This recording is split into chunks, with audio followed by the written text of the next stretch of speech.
Political harassment. Yan po ang tingin ni Vice President Sara Duterte sa pagdawit sa kanyang kapatid at asawa sa pagpupuslit ng bilyon-bilyong pisong halaga ng shabu noong 2018. Nauna nang itinanggi ni na Congressman Paulo Duterte at Second Gentleman Attorney Mans Carpio ang akusasyon. Nakatutok si Argel Relator ng GMA Regional TV. Si Pulong, si Mans.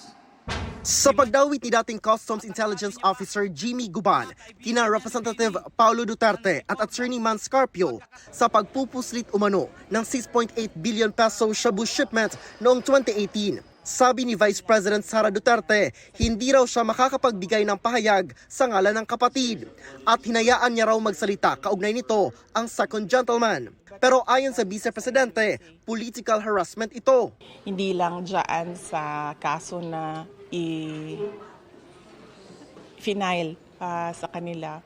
Lahat ito ay political harassment, political attacks. Nakikita niyo naman, lumabas siya nung umalis ako sa DepEd, lumabas siya nung nagsasalita na ako kung anong dapat ginagawa natin para sa ating bayan. Sinagot din ng bise ang datos ng Department of Budget and Management na kabilang ang Office of the Vice President sa mga ahensyang may mababang budget utilization rates as of June 2024. Ang alam ko ang lowest is the House of Representatives. Sila yung lowest utilization rate. So, sila siguro muna yung unang-una magpresenta ng kanilang catch-up plan. Sa mga nakalipas na araw, umugong ang usap-usapan ng umano'y impeachment laban kay VP Sara matapos sabihin ni Roque sa isang video na naka-upload sa social media na may maghahain-anya ng impeachment laban sa bise. Sabi ng bise, inaasahan na anya ito. Expected na natin yan dahil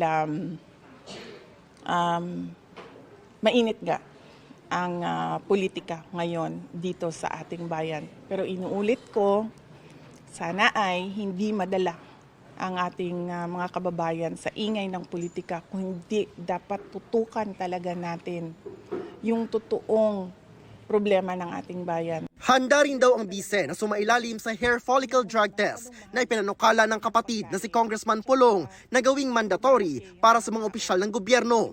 Nais daw niyang makasabay sa drug test ang mga kapatid na sina Representative Pulong at Davao City Mayor Baste Duterte. Gumawa lang siguro ng guidelines yung mga tao nagde-demand ng drug test.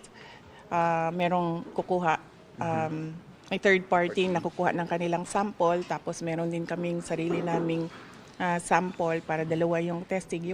Ngayong araw, nanguna si VP Sara sa book donation activity sa Davao City Library and Information Center. Binasahan din niya ng kwentong pinamagatang isang kaibigan ang nasa 30 mga bata mula sa iba't ibang orphanage sa Davao City.